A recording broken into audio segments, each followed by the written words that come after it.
是谁来晚餐？每集带你拜访一个家庭，并邀请他们的梦幻嘉宾上门共进晚餐。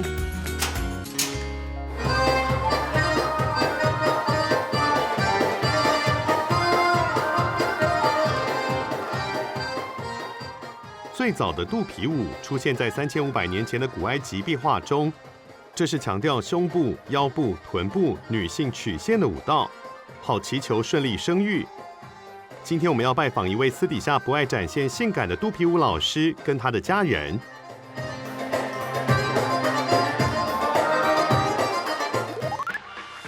吴子玲，28岁，从幼稚园开始学跳舞，高中转念戏剧。大学时成为创意舞团的团长，肚皮舞老师。刺激，好刺激！很多人对我的第一印象都是脸很丑啊。他有女人的身体，可是他根本就是个男人，走路也很大啦啦。他会想找谁来吃晚餐呢？我想要邀请张钧甯、潘若迪老师。爸爸吴胜男，55岁，通信工程公司老板，专接社区监视器的维护工程，习惯掌控现场。可能再上扬一下，好，到那边去了。对。他想邀请谁来吃饭呢？我想要找罗大佑。妈妈林勉，56岁，高职服装设计科退休老师，最大的兴趣是逛街，看美丽的物品。你看侧面，你看侧面。妈妈想邀请的对象也跟美有关系。我想要邀请陈美凤。弟弟吴思贤，26岁，科技公司工程师，在南科工作的他，1个月只能回家1趟。我想要找苏打绿的清风。子玲的男朋友王成华，34岁，绰号老王，是专业的配音员，也是一个剧团的副团长。救援小队出动！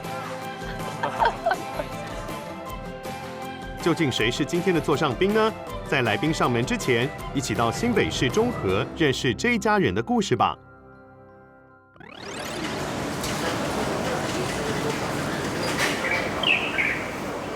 右脚踝、右肩、脖子、左手腕也可以看一下。来，肩膀放。哎，对，来吸气。好，来吐。全开 ，OK。这里也痛，那里也痛。今天谁来晚餐的东道主叫做吴子玲，她才28岁，有事没事都要来这儿瞧一瞧，因为她是个专业舞者，舞龄超过20年。我从国中就开始一直在看医生了，我会痛到睡不着，每个地方都很痛过，所以一些动作一直不断的重复使用，就像劳损劳。复健师不建议子玲继续跳激烈的肚皮舞，叫她转行。开始叫我转行，我是觉得我的体能已经负荷不了，是不是？也不是。复健师建议子玲学太极拳，太极拳会让身体自我疗愈，说不定有朝一日可以成为太极拳界的漂亮宝贝。听起来不错，可是子玲一心一意想在肚皮舞界做出名号。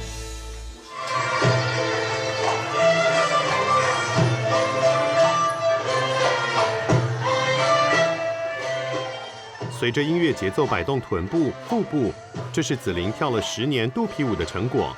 可是私底下的她并不特别喜欢这种表现女性线条的舞蹈。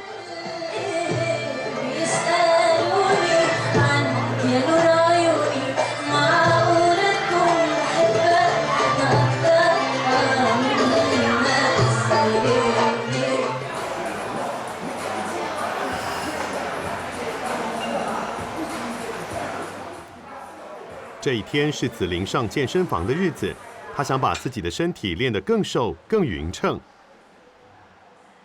是因为了要减肥，久了之后就，觉得喜欢挑战自己的身体，因为你跳舞会有惯性，那运动就是很对称。好，比如说我跳舞，我习惯用右边，那我当然就是要靠平常这种重训去把两边的肌肉达到平衡。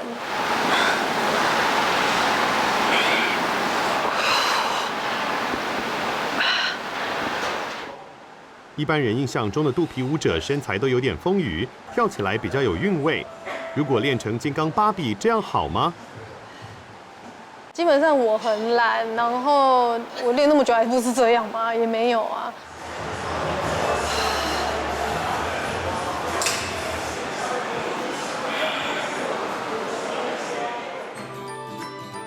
其实子玲从小就读舞蹈班，既定印象认为学跳舞的女生会很秀气，可是常年在后台的团体生活，反而让她变得很中性。超好笑的，我有个学弟，他是个 gay， 他每次都说你就是个 T， 我说你，就是说我不是，我就说我不是，他说你看你好凶，然后我就给他们自己想办法哦。可能变服装有点太 sexy 了这样子，但是你们可是绕腮胡，然后这样。在朋友眼中，子玲动作大喇喇的，怎么看都不像肚皮舞娘啊。我也觉得很奇妙，对啊，我应该学跆拳道啊，或什么之类的。可能就老天觉得说你不要再像男生了，可以吗？去当个女生。当年子玲在高中时已经转念戏剧，没再接触舞蹈，却在考大学那一年突然又想动一动。转5，怎样？5、6、7、8，是这样吗？好硬啊！差不多了。那个时候其实我根本没有听过肚皮舞，然后我妈就说她学校附近有一个舞蹈教室，然后有个叫做肚皮舞的东西。那个时候台湾肚皮舞其实都在主打减肥嘛，那我妈妈就说，我妈妈嘛就很想要，就是想说去试看看。所以一开始其实我妈跟我是同学，但是那个结果差很多。我们怎么跳都跳不出那个感觉，可是老师一教，他就知道哦，力量要用在哪个地方，这样子。1、2、3、4、5、6、7、8，2、2、3、4、5、6、7、8，原地踩3、4、5、6、7、8，自己来5、6、7、8，1、2，屁股往下，5、6、7、8，肩膀2、2、3、4，屁股5、6、7。吴妈妈只学了1期，减肥这个目标也没达成。恭喜你，你可以表演了，好棒，好棒。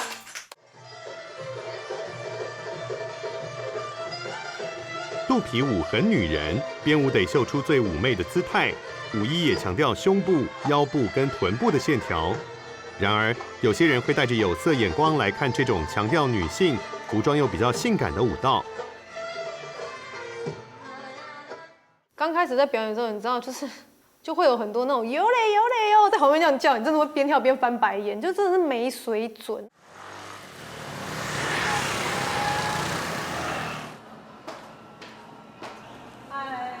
今天子玲来到中和南视角教课，这一班学员年纪从30几到70岁都有，学员们换上舞衣，美丽登场。你有没有觉得他们都穿得很漂亮？对啊。然后老师穿得很像路人。1、2，腿往前推，拉起来，再一次下，放松，双手往后画圆，蹲，起，再一次。我本来不敢穿，我先说大家都敢穿，你为什么不敢穿？我才勇气穿。1、2、3、4，换，从左边开始。2、3。不要一直拍肚子，他肚子这么丑。我帮你遮住。对啊，我帮你遮住，肚子好丑，一直遮着。你一个礼拜只有1堂课，然后就在这个时间，你可以穿得漂漂亮亮的，其实对他们来讲也是一个蛮享受的过程。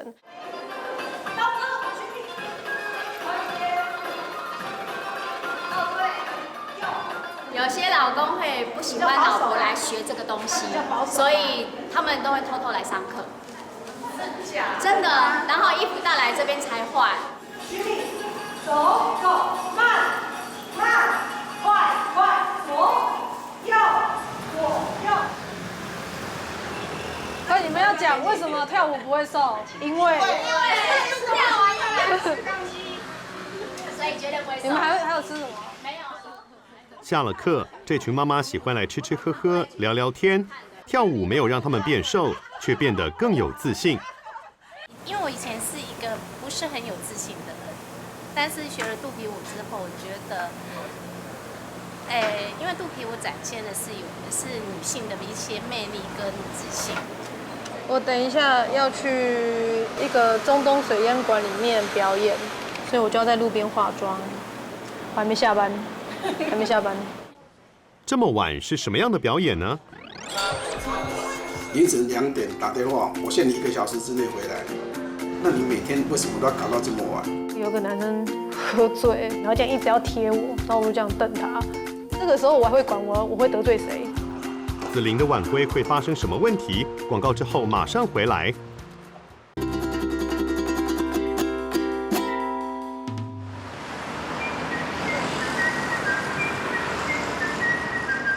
谁来晚餐？今天拜访的是肚皮舞老师吴子琳跟她的家人。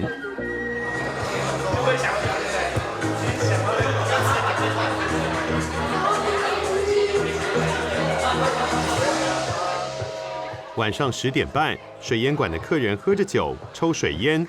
子琳一上场，完全变了一个模样。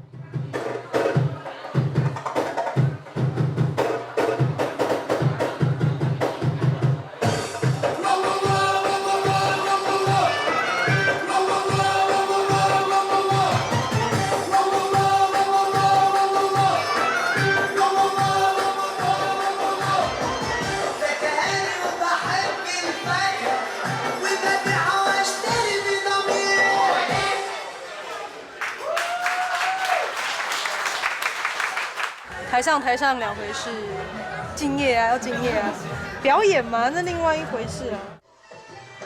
但是台下喝酒聊天、无心欣赏的客人，跟舞池里卖力跳舞的子琳，也形成了强烈对比。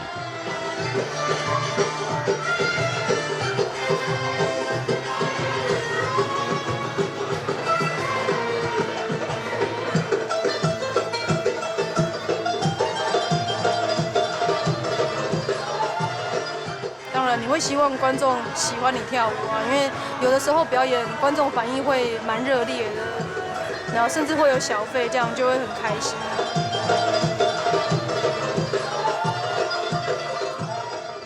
不过，子琳并不喜欢跟客人太靠近，她不爱跳到桌边去互动。因为如果说他们喝醉了，其实很容易失控。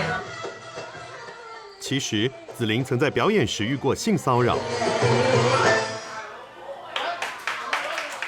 那时候我刚表演完，然后有个男生喝醉，然后就站在我后面，然后这样一直要贴我，然后我就这样瞪他，然后我就这样默默的离开了，我就直接走下台。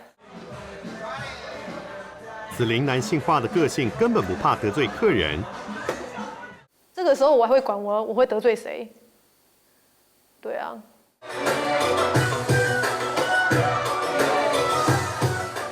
这份工作对他来说是能赚钱的服务业。其实就是我跳我的事情，就是把舞跳好就好。演出比教课还好赚，你有还是要就接啊。我是服务业。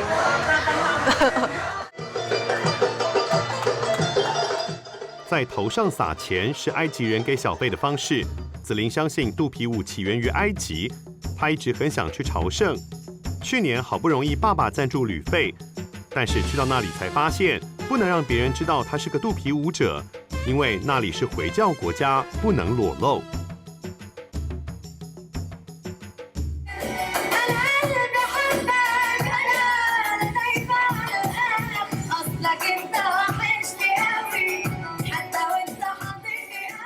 舞者对他们讲是非常低贱的一个工作。那我老师也有交代说，不要讲你是舞者。不要在路上听到音乐就乱动，因为我会忍不住。像我有一个朋友，他是个男老师，他那时候跟一个埃及人聊天，聊一聊，问他说你在做什么？他说我是个舞者。从此之后，他再也不跟他说话了。在外面舞者没地位，在家里爸妈一样会担心，所以他没跟爸妈说自己在水烟馆表演。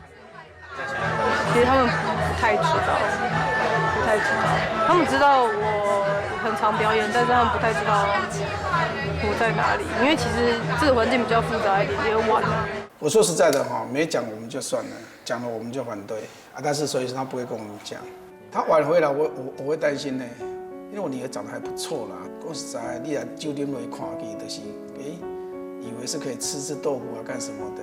说实在，我女儿也不是你讲的话就会听的人，所以没有什么。说到子玲的脾气，吴爸开玩笑地说：“我说我女儿出嫁的时候，我要给她丢一只风车。讲实在的，有一个男人能够接受我女儿这种脾气也真的不容易。他脾气也不好。我爸以前会因为我的数学不好，然后拍桌。我是吃软不吃硬，你越是这样子，我就会跟你杠上，我就是会这样子。你一个人做几条？没有，我就负责一次。父女俩的个性都很倔强，谁也不让谁。有一次全家在吃饭，言谈中子玲讲话直白不够圆融，激怒了老爸。我有一次我们在吃饭的时候，当场就碗筷就摔出去。你如果说你讲话很容易跟人家产生这个对立性的话，就是自己自讨苦吃。你这样子对我，我怎么会改变？那以前年轻的时候会变，我觉得不对，我会变，但是我现在就懒得讲，你开心就好。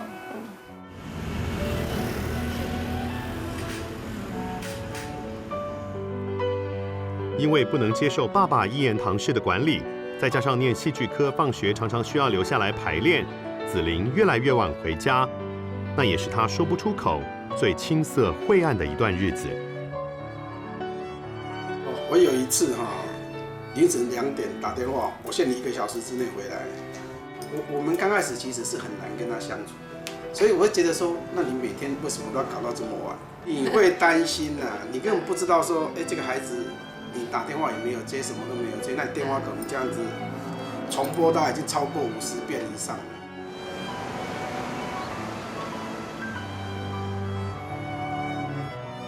那一次电话挂断，子玲就马上回家。可是要完全释怀，靠的是仓库里的这几件宝贝。之前做的，你不要看它呢，这一套是有出国比赛的呢。这套衣服是子玲跟朋友一起组艾伊拉创意舞团自创的第一个舞码——黑光的舞衣。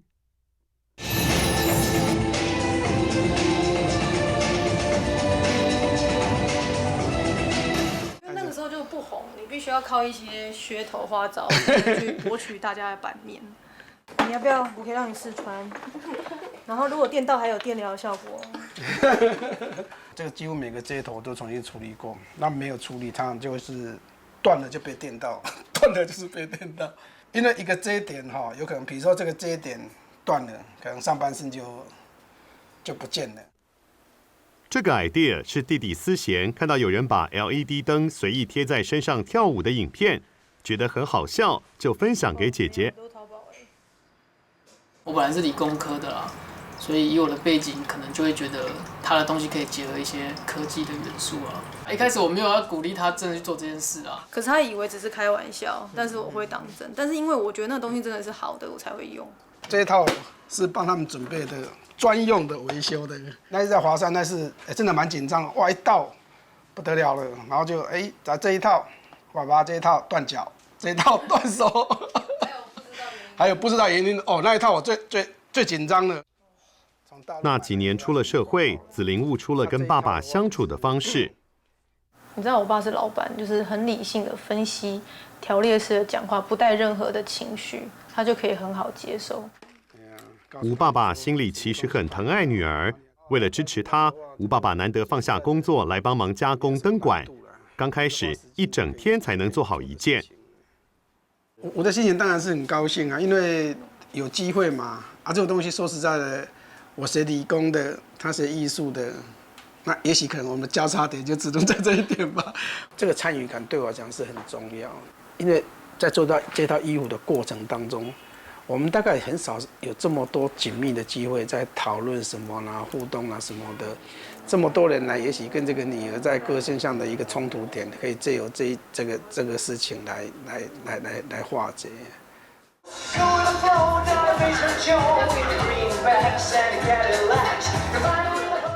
吴爸爸也在这次的参与中认识了舞团的伙伴们，发现他们是非常认真想要完成梦想的孩子。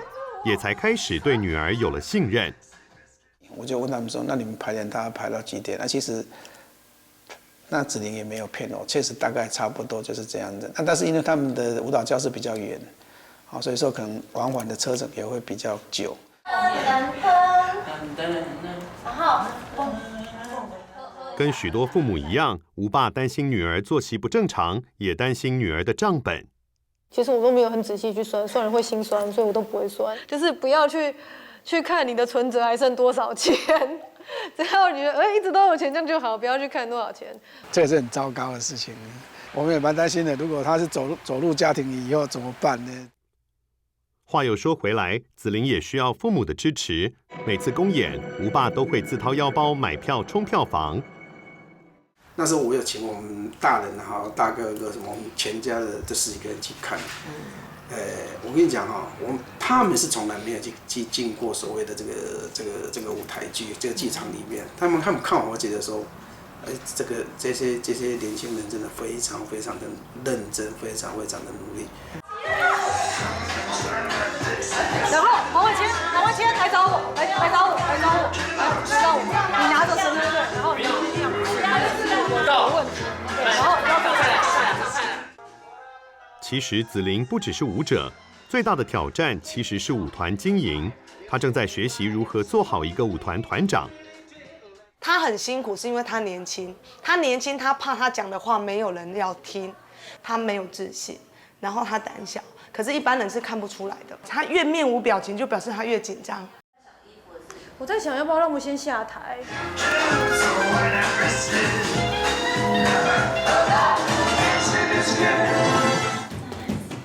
比如他跑出说：“啊不，我跟你讲一件事情哦。”他很认真要跟你讨论这件事情，但是他的内心是在，就是他发抖。关于舞团的人事管理跟预算控制都需要学习。编舞跟编剧才是子玲最擅长的部分。慢慢的，你往前，你先走，你往前走。我们其实很多人看完就觉得说，戏剧成分很重，对啊，就是很重啊，就是故意的啊。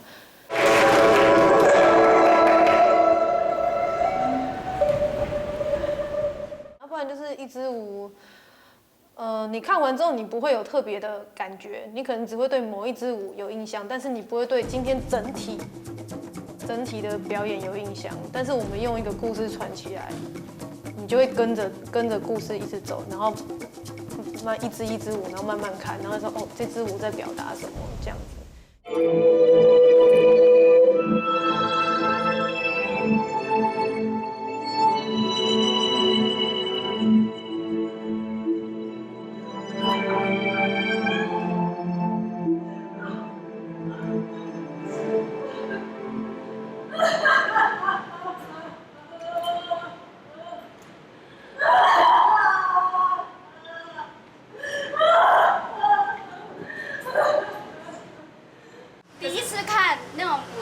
肚皮舞还可以让我看到哭，真的是不简单，很感人。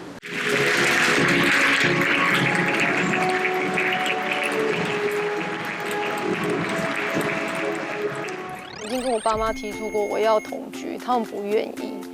我可以坐你的车，我就可以很自由，我要去哪里就行。我没有把它当情趣在使用，也取悦不起来，我会害怕。让老王害怕的是什么？为什么不想有情趣？不要走开，马上回来。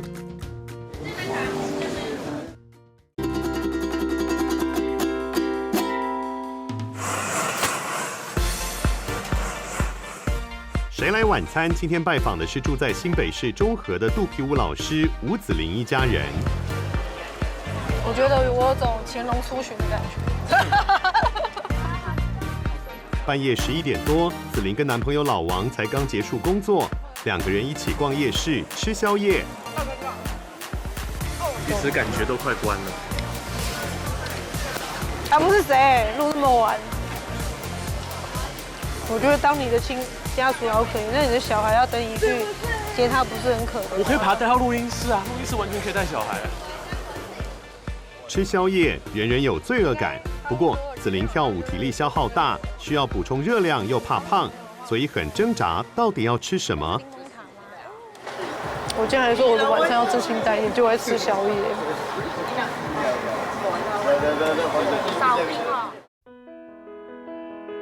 子玲在大学时就有当制作人的潜力，她自己组了一个 team， 自己当女主角，也在那儿找到她生命中的男主角老王。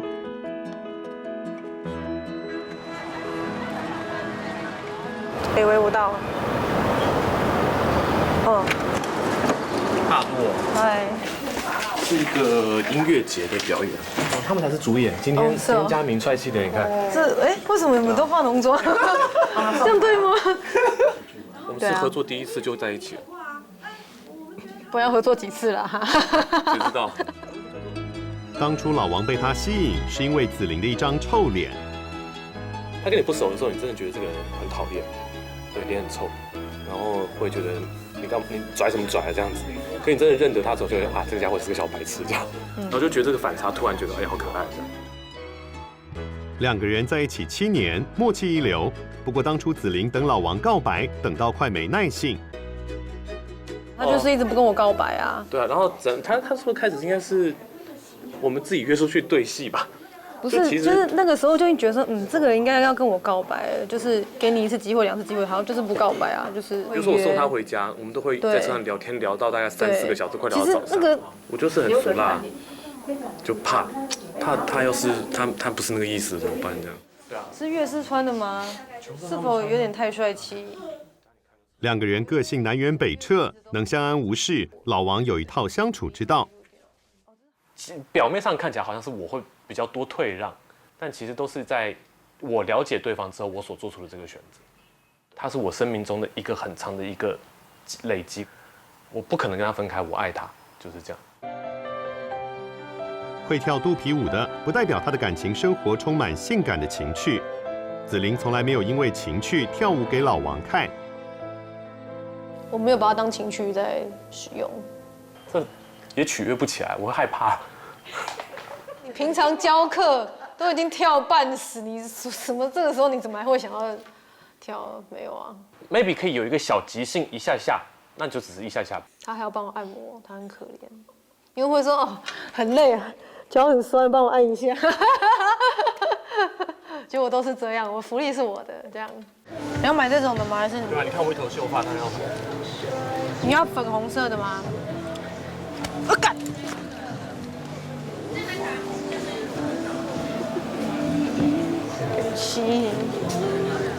爽。恋爱7年，也都到了适婚年龄，可是两个人一直没有正式谈婚事，因为子玲觉得婚姻生活有很多问题，如果没有解决，她是不会结婚的。我很怕结婚之后会没有自由，跟现在生活会很不一样。你得要先把未来事情给规划好，会遇到什么样的问题，解决完了之后再结婚。谈感情，子玲很务实，一点都不浪漫。关于要不要结婚，她还在考虑。就是我还在在抓我跟王崇华他家人相处的方式。对，我觉得不要等到婚后再磨合。我会觉得其实这些事情都先想好的不重要，是先结婚之后，生活在一起之后，碰到一个。重点是我们能不能在一起把它解决掉，或者我们一起去克服它。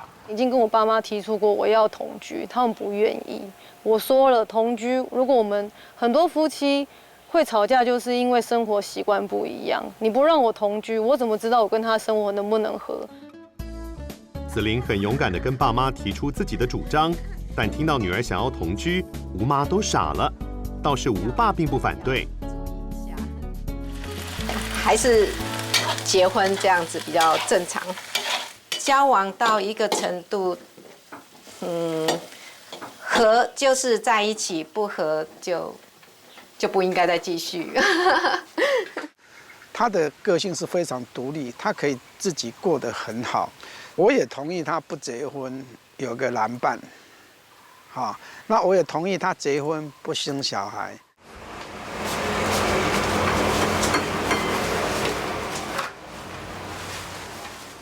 吴爸爸嘴上说女儿不结婚没关系，但其实吴爸吴妈很注重婚姻生活，夫妻俩可以在厨房待上一整天。切过来，切过来。好，老爸你要切细吧？也不用太细吧。切丁哦，好不好？不是，你不要太粗啊。这是我讲一山难懂，都有你的原因在这里。我们有时候真的会抢这一只哎，就结婚30年来，爸爸的务实跟妈妈的浪漫，在生活中制造很多的趣味。我有研究，它是只煮熟就好了。你说像下班回来哦，那种煮菜的时间可能只有30分钟、40分钟。对，爸爸讲求速度。那个速度就是要很快，不然你袂使互人等来要吃饭的时间哈，没有饭吃啊。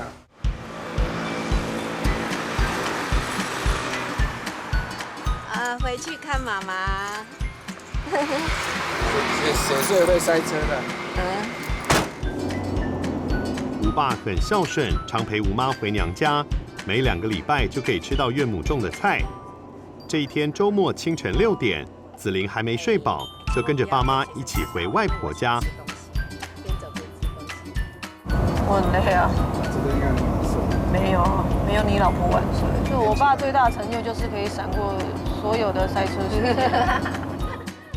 吴爸吴妈每次回宜兰都至少会住1个晚上再回家。很红。我老公他很喜欢宜兰，然后他说退休的时候想要回宜兰种菜。有这样规划？但是我老婆不会同意，她说那边有百货公司。我说你回去种菜，我住台北，有空回去看你。你回来呀？看，你也会买什么菜的？我有买的。有买就好。对啊。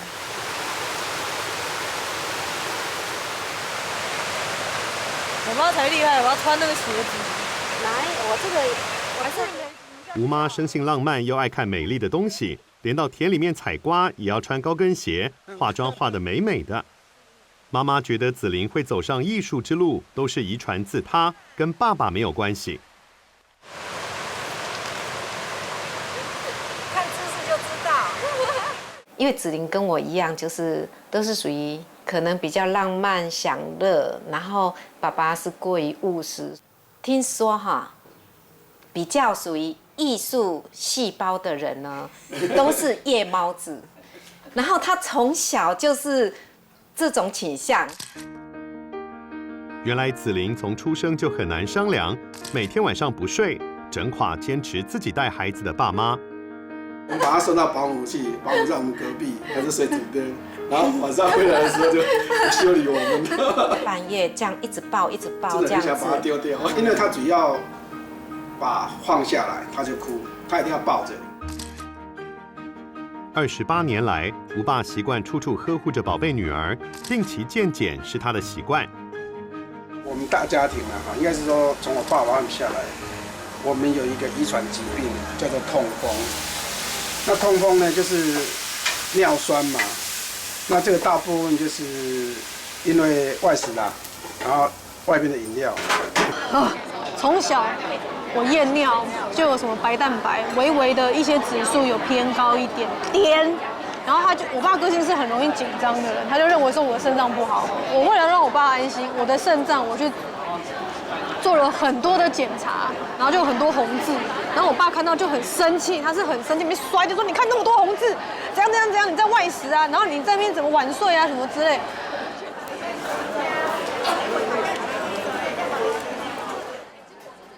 为了让子玲减少外食，吴爸吴妈想尽各种方法，有时候会留一盘菜在家里，让她自己随时可以回家热菜吃。我觉得好，学会收下。难得子玲今天在家吃饭，那么来说一说，他们想邀请谁来吃晚餐呢？我想要找罗大佑，他在追求他在音乐创作的过程里面真的是太用心了。我想要邀请陈美凤，我也想当熊树的欧巴桑。我想要邀请张钧甯，很多人都说我长得有点像他。潘若迪老师，我也希望可以跟他讨教一下关于教学上面的一些经验。弟弟跟老王呢，他们的名单可都是大有来头。我想要找苏打绿的清风，因为我从高中听他们的歌到现在。蔡岳勋导演想请导演给他一个机会，他长得很像张钧甯，可以演张钧甯妹妹之类的。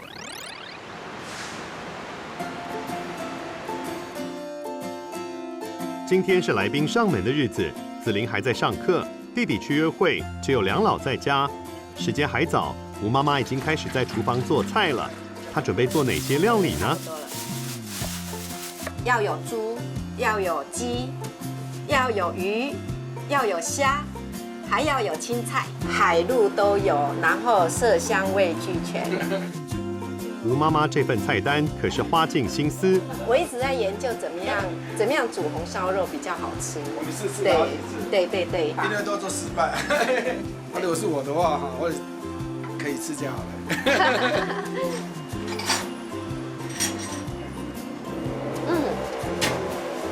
就这样 K。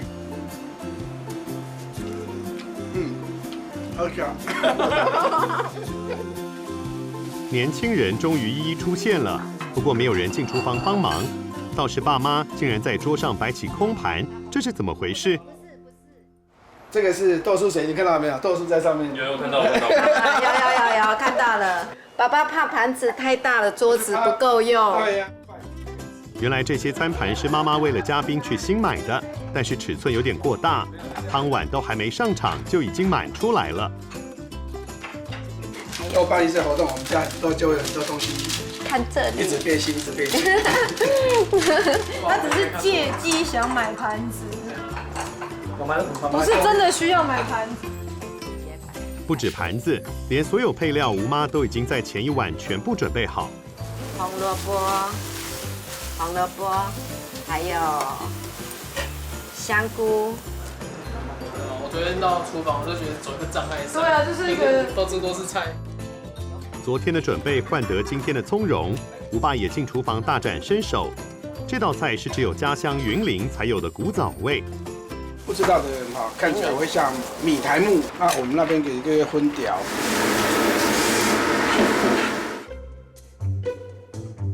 哇，海陆都有，色香味俱全的佳肴，会是哪位嘉宾有口福呢？来宾会是熊穗欧巴桑陈美凤，唱作俱佳的罗大佑，气质演员张钧甯，名导蔡岳勋，还是有氧老师潘若迪呢？稍待一会儿，神秘来宾即将登场。你来，我们票房一定大卖，我的票房是秒杀，真的。到底是哪一位神秘嘉宾是票房保证呢？广告后马上揭晓。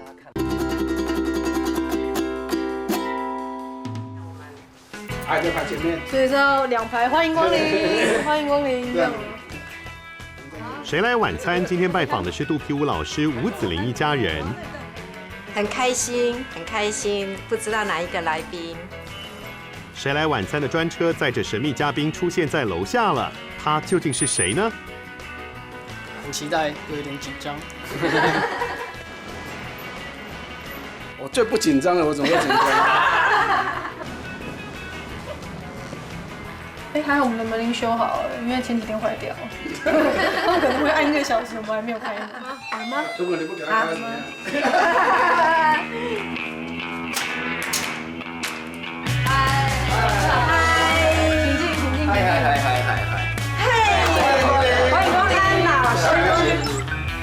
答案揭晓，今天的来宾是有氧舞蹈老师潘若迪老师，同样是戏剧系出身的他，是华视歌唱训练班第1名毕业，中广流行之星歌唱冠军，却在有氧舞蹈耕耘了30年。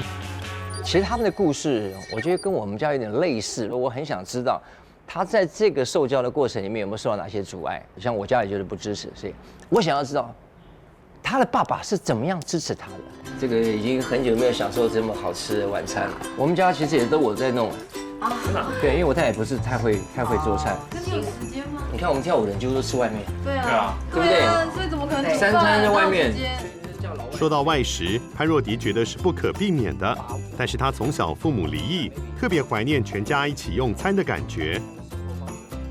因为毕竟世代不同，我家吃饭就2个人，还有一个我爸爸旁边一个侍从，对吧？一句话都不讲。所以我喜欢过年的时候爷爷奶奶在一起啊，那个很多人哈，我喜欢这样。我们也一直都给孩子就是灌输家庭的那种观念。对，还有女儿关心老爸最在意的外食问题，爸爸关心的是女儿的事业。那老师，你从那个刚开始学生很少的这样子走到现在，你上一次我就会让你跑不掉，那就是你给他的鼓励要多过于你对他的这个严苛的一些，比如说教的方式。我那个84岁奶奶跟我跳了4年了，没有一个动作跟我一样。但是她玩得开心。可是相对的，你看这4年来，她是不是就是你的衣食父母？她还是在，对啊，就这样。那70几岁的奶奶其实她们动一动就好了。对。当年潘老师从职业军人退役，改行跑去学习武道，朋友瞧不起他，他的将军爸爸也不谅解。我隐姓埋名，我叫彼得潘呐，我叫彼得潘啦。我每一次就一定会戴个墨镜，不然就戴个帽子，我尽可能让他看不出来。有一次在电视里面跳，那个眼镜墨镜掉到地上了，被我隔壁的王贝贝看到了。这下子被潘若迪的爸爸知道了，把他毒打一顿。这是那个年代爱孩子的方式。那他如果我坦白说，如果我今天很会念书，像你这样好棒，我在台积电，我跟你讲，我要飞机要大炮，他会买给我。哎，他是这样的人，因为他不是一个对我会表达爱的一个人，他不会是一个。2001年，潘若迪赢得亚洲的有氧评比冠军，开心打给爸爸。他在电话那头说：“你就算拿全世界第1名，你还是要回来叫我一声爸爸。”就把电话挂了。我永远都记得这句话，他就把电话挂了。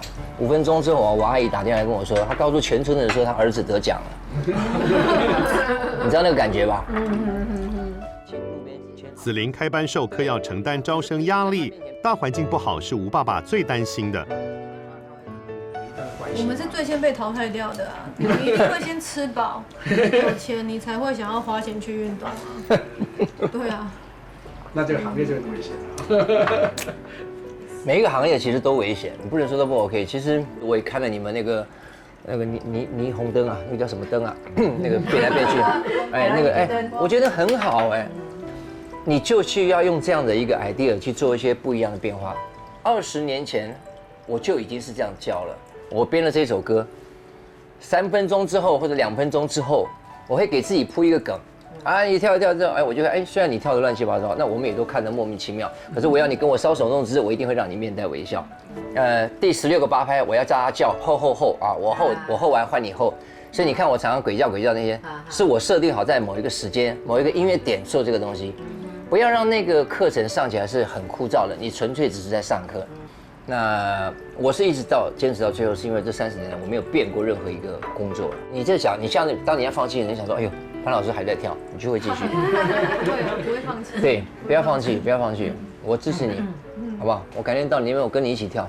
对，我们来肚皮。来，我们票房一定大卖。我们肚皮一下，秒杀。我的票房是秒杀，真的。好，先当我没说完。想要让事业更上一层楼，潘若迪分享了自己的妙招，吓得子琳连连说不。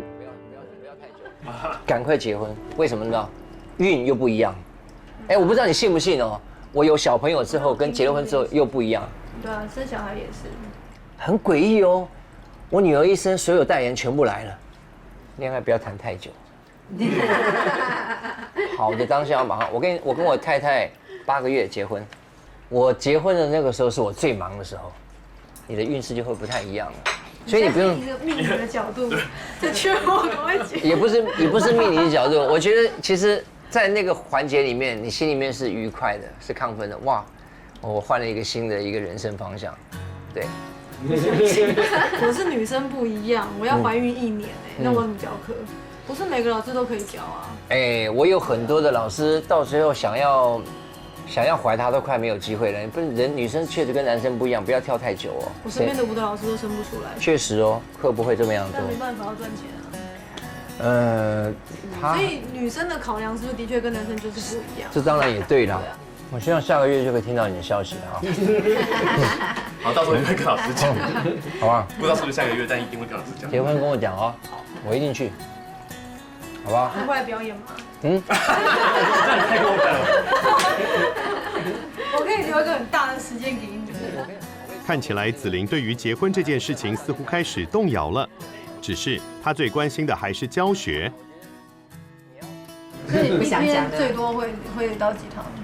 大概6堂课。哇！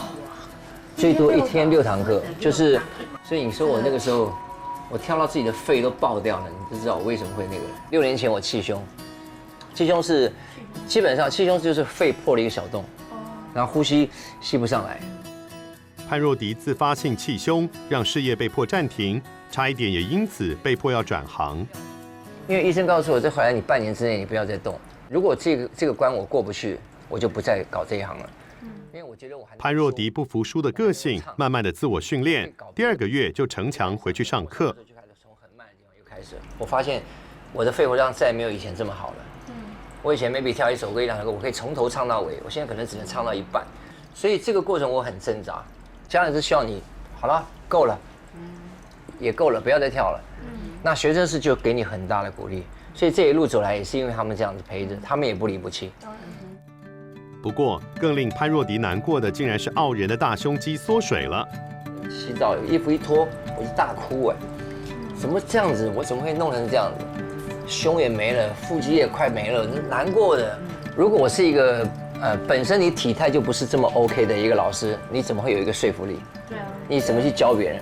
所以当我发现我没有的时候，我会有自卑。1个礼拜不让我去健身房，我太太知道我会受不了，我会整个慌掉。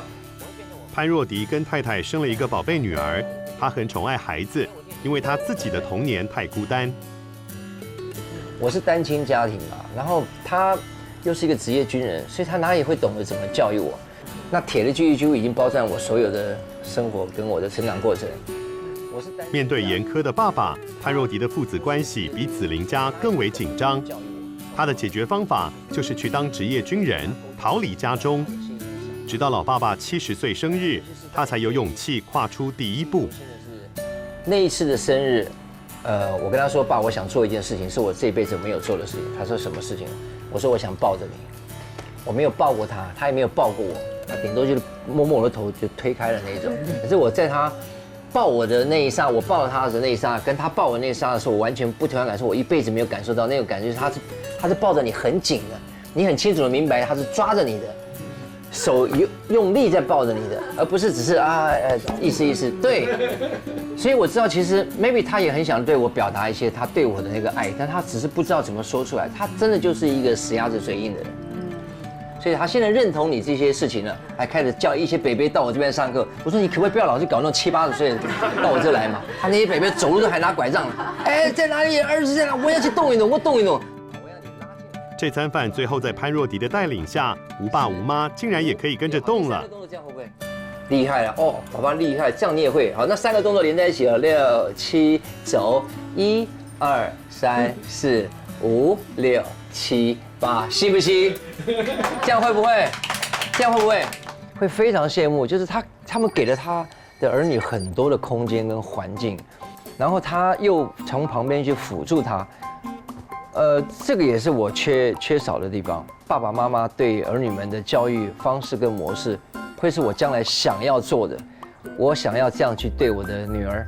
我觉得一个人的成功都不是偶然的，原来他也是经历一段很辛苦的一段日子。就像他讲的，一定要坚持。